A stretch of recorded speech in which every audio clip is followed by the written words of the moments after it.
Hello everyone, AmyR here with Prairie Paper and Ink, and I finally got a chance to use the Concord 9th Party Wishes stamp set and Party pop-up dies that I purchased.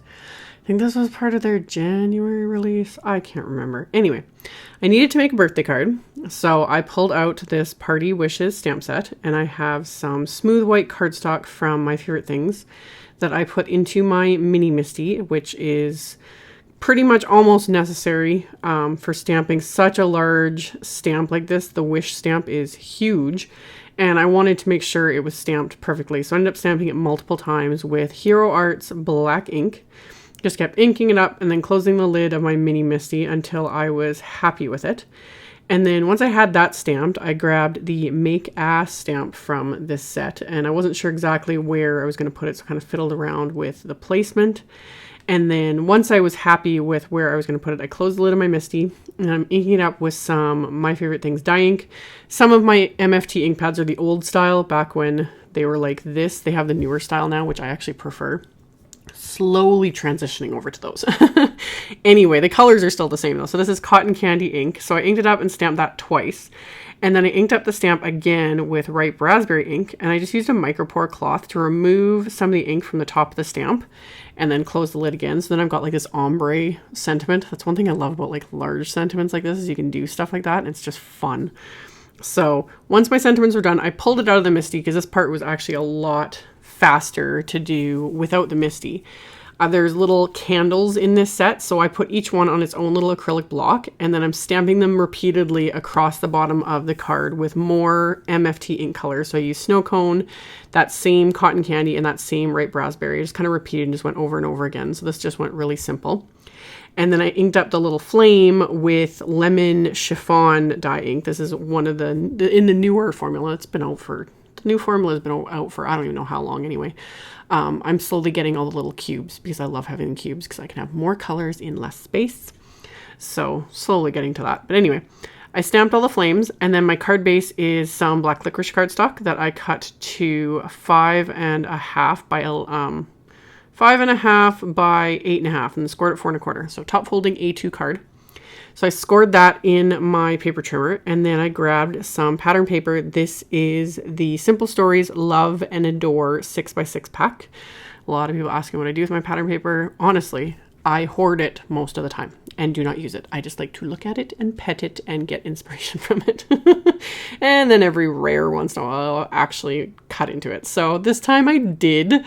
I cut into it and then just cut a few strips. And then I'm just adhering them to my card base with my Xyron Mega Runner here. So just running lines of adhesive along the backs of the pattern paper. Ended up deciding to just basically cover the card base with the pattern paper. And then I'm going to use the same adhesive on the back of the little main panel there. For those not familiar with this adhesive runner, I really like it. The adhesive sticks really well. It goes down in little tiny dots. And I have this sped up a bit, but if you just do basically kind of a slow and steady application, that's the best with this. That's how it works the best. So I have so many different types of adhesive. I'm always reaching for something different, but I really like this one.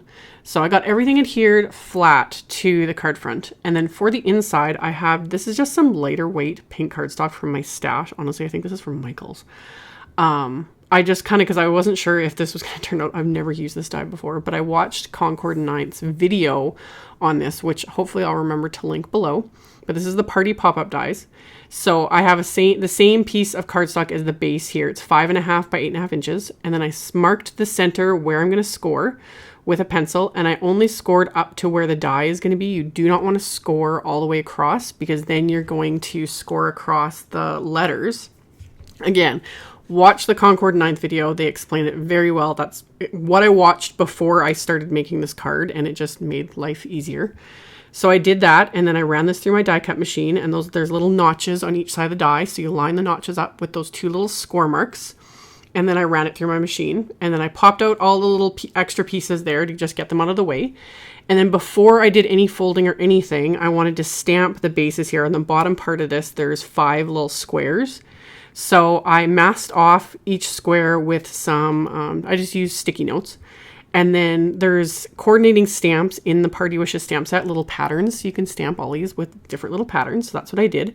And I would just move my sticky notes over to each square, and then I'm just stamping different patterns from that set with the same ripe raspberry ink. So the sticky notes keep me from having to fiddle around and try to line up everything perfectly.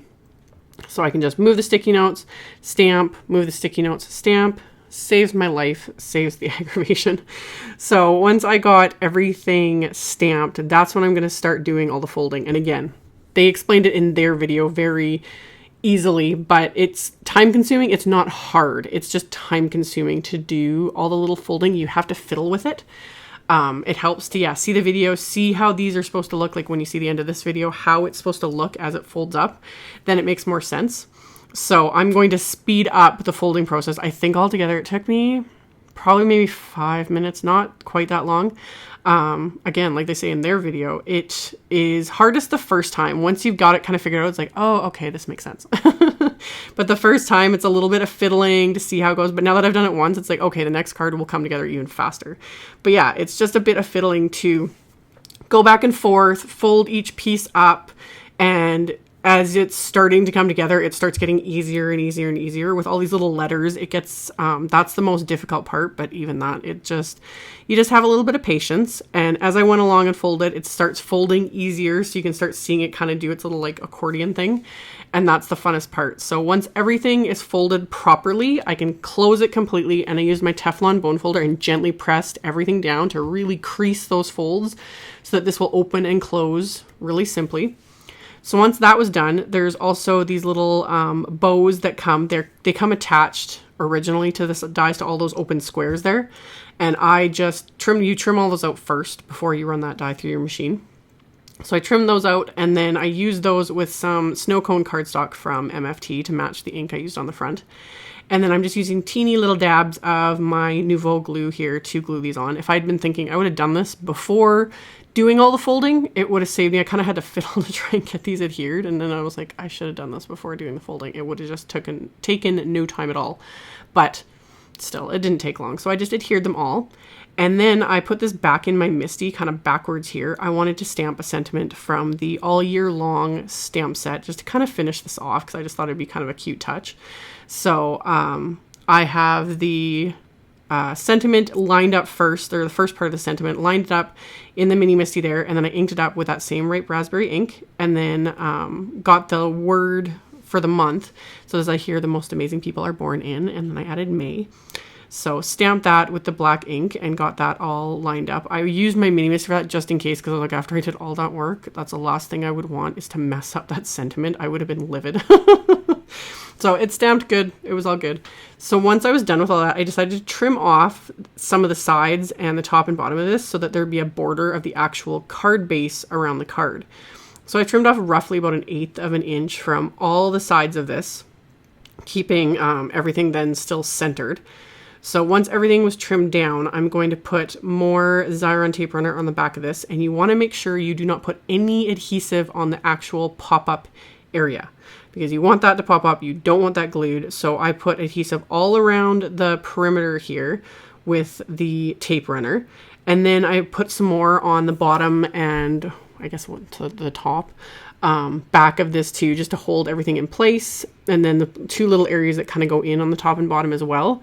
But the rest of it, no adhesive. You don't want any, because that's going to be the whole pop-up element. And then I found the easiest way to adhere this was to start at the fold. So I lined up the folds and made sure things were centered, and then pressed everything down, and it created this. It was so fun. This is the first time I've made a card like this, and now I'm kicking myself that I didn't pull these out when I bought them. So let that just sit, so I could finish off the outside. I pulled out one of my Sakura sparkle pen and decided to go around the outside kind of edge here of that big wish sentiment. And then once I started, I couldn't stop. So then I decided to add it to the flames. And then I decided to add little stripes to the open little candles there just because I could. And yeah, it just gave it that little extra shimmer. And then I also had these enamel dots in my stash that match the Simple Stories Love and Adore papers. So I pulled a few of those out and adhered them to my card front just to kind of tie everything in nicely. So once I had that, I didn't realize I wasn't filming, but I threaded some baker's twine through the inside of the card. I just threaded it through the back of the pop-up. You'll be able to see it in the pictures at the end. But threaded that around the card front here, and then used my reverse tweezers to kind of hold that in place while I tie a bow, just as a final little embellishment. But the reverse tweezers keep that in place so that I don't have to fiddle so much holding everything tight. Then I can get my bow the way I want it, get the tails of the bow the way I want it, and then trim off the ends and leaving them hanging. I really like having really long ends with baker's twine. I don't know what it is. But yeah, that finished off my card. So I turned on my flashlight on my phone here so you guys can see the sparkle that this pen gives. It's so much fun. It's just that little extra something. So, and that was my card with the fun pop-up element on the inside. So like I said, I will have a link to the Concord 9th video in the description box below, as well as links to all the supplies used. So check that out below and check it out on my blog if you are interested. Thank you all so much for watching, subscribing, thumbs upping, and commenting on my videos. I really appreciate it, and I will see you all very soon in the next one. Bye!